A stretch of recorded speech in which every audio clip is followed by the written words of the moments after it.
Hey, I'm AJ, and this is Power Publishing.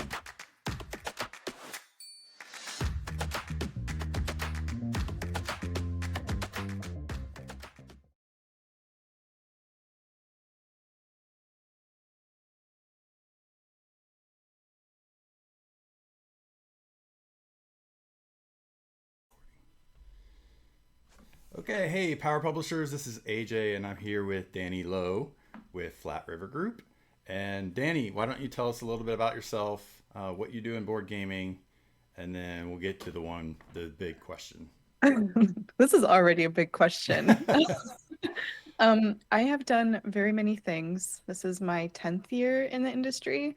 So, over the past decade, which is wild to think about, I've done customer service, I've done conventions, sales, web design. Literally, I've even fulfilled Kickstarters. Um, Which is the best part. oh yeah, down and dirty in a warehouse. Um, each package sealed with love, of course. That's right. But currently, I'm marketing manager at Flat River Group. We're a distributor of several things, but we have about 80 board game publishers we work with. So I help them reach their audiences, sell their games, market their games. And also, I do translations on the side. In my evening hours, I translate rule books for several other publishers. Hey, cool. So before I get to the next question, I do want to ask you because you have done so much, have you ever thought about making your own publishing company? Oh, AJ. Yeah. Yes and no. It's been a thought I've considered, but I've also considered what that role looks like. Like Mhm. obviously I've never owned my own company, but I've worked for people who own the companies. So I see what their days look like, and I don't know that I would enjoy it very much. Fair enough. Fair enough. It's definitely a lot. I just was asking from the perspective because you have done so much. I feel like you could do it if you wanted to. So, Yeah. but Oh, that's and I a think it's different between running like being a publisher, being the mhm. head of a publisher versus running my own company for marketing services or translation services. That one's probably more so what I would do. Okay. And it has its own same challenges as running a publishing company with you Yeah, having to market of yourself and course. do all the admin and be in lots and lots of meetings. For sure. For sure. All right. So Well, let's get to the moment we've all been waiting for the tip for our power publishers. I'm asking you, Danny Lowe, what is your one best tip? I thought about this for a hot minute. My one best tip is to always put your best foot forward. Um, and I don't know if that sounds like too obvious, but I wanted to talk about strategies to do that and things to think about that maybe aren't so obvious. Um, so I'm going to talk and you interrupt me whenever you have questions.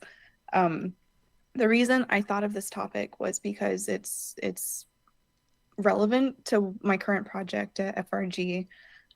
We just revamped one of our publishers' websites um, that was completely functional. It had e-commerce, it had blog, newsletter signups. It like checked all the boxes technically, but it was designed for their most hardcore fans who knew everything about their company already.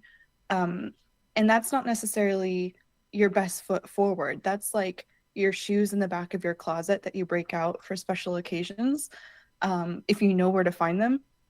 So I went through each game page and was like, okay, if I obviously I know this company very well, so I had to do some role playing and was like, okay, I don't know anything about board games and I don't know anything about this company.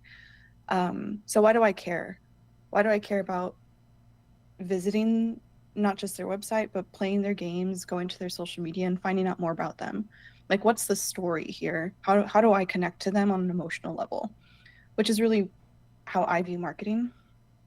Um, so their catalog's fairly large. They have like 100 games, different product lines, each with expansions. And so initially, it's overwhelming. So I'm like, okay, how do we break this down to be accessible, to be digestible, so that they can like dive deeper and deeper as they care more and more.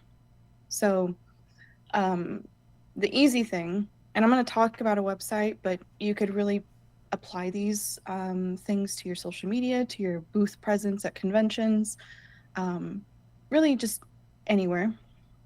So the first thing was updating graphics. Are we putting our best foot forward with how we look? Because people judge books by their covers. The first Mm-hmm. thing they see is what you're visually presenting to them before they read anything. um, so like, are the graphics high quality? Are they the final graphics that we're using? Are they consistent? Which is a big thing, like this attention to detail. Um, are they all like as your product hero image, as the first image that appears on like your shop all page, are the Mm-hmm. boxes all facing the same way? Or are you using all box fronts like on BGG? Consistency. Yeah, it just shows like it's a small thing, but it shows the viewer, your fan, your potential fan, that you care, that you Mm-hmm. have a vision, that you're taking the time to present yourself well. Mm-hmm. Um, like because of these images that this publisher was using not being high quality and inconsistent, they had admitted to me they were receiving emails through their customer service portal being like, is this your actual website?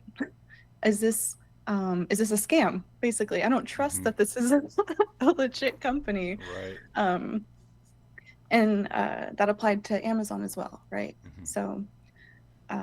So we went through, we updated, same size, white background, color correction, whatnot, and that immediately made a difference.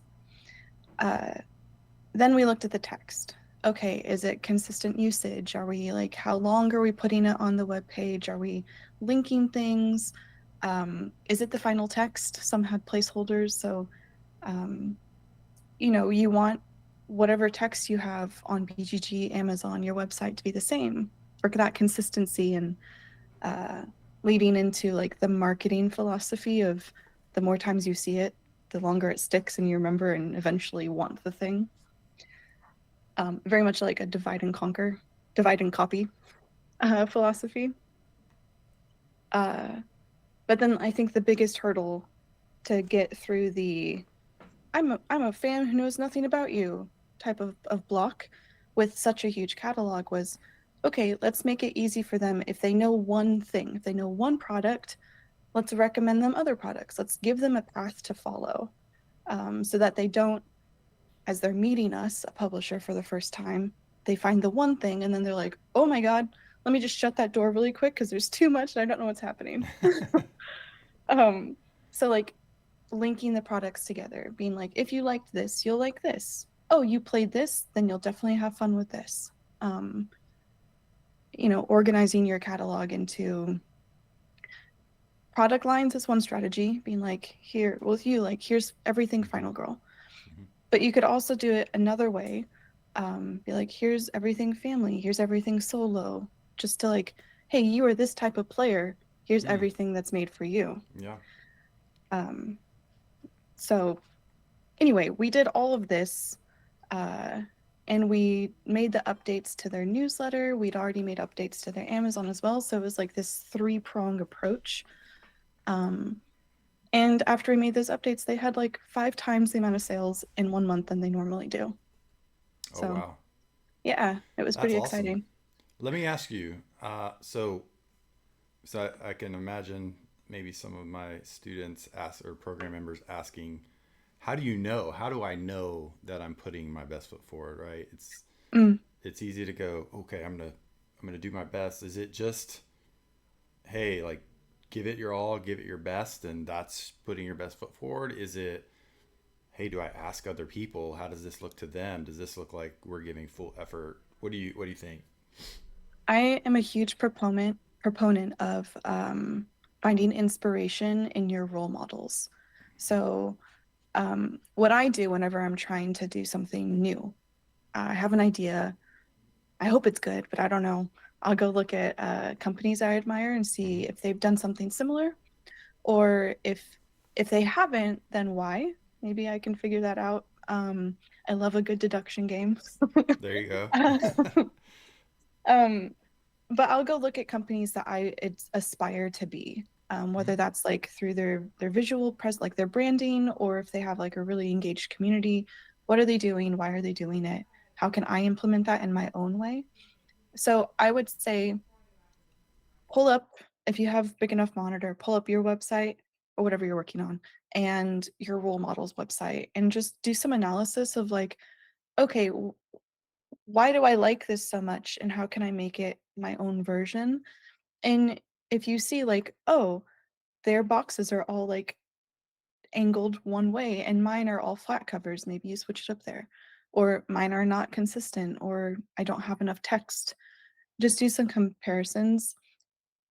It could be a growing opportunity. Like if you routinely your best foot forward, you don't create as many things as you see other people using, well, maybe it's time to push yourself and grow towards doing that. Yeah, that's great advice. And I am a huge proponent. You mentioned if your screen's big enough. This is an extra tip for those guys out there. You got to have two screens at least. I'm a Oh, three screen guy now, in my office, and I tell everyone I was like, it'll change your life once you get multiple screens. no, I only have one screen, but it's like 2 feet wide, so I always Oh, have okay. multiple things up. Yeah. Yeah, that's like having two. Yeah, you could put multiple windows on the one giant screen. So, Mhm. well, cool. This has been great. Yeah, I just to respond. I mean, definitely put your best foot forward, guys. I mean, and that's in whatever you do. Like even the stuff you don't want to do. Like I'm always gonna say accounting is the thing that I like doing the Mm, least. Um, but it's important. Like even in those areas, put your best foot forward, and then as you grow, you're gonna find people like Danny or other people to put their best foot forward in a certain area of your business that you no longer have time to, or we're never the right person really to do that in the first place. Like I'm not the right person to do our marketing and our sales, but I've found good people to be able to do that. And of course, you're going to do it until your business can sustain economically and financially, hiring people and things like that. But this is a great tip. It's what's going to get you to the next level. And always seek feedback. Seek feedback from yourself, but also from your peers. Danny brings up a great point to go look at the companies. We all have companies. We love their games.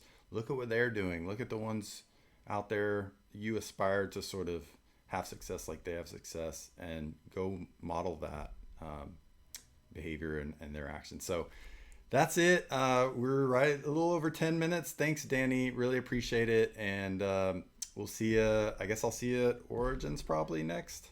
Gen Con for me. Gen Con. Okay. We'll look for you there and have a great day. You too. Thanks.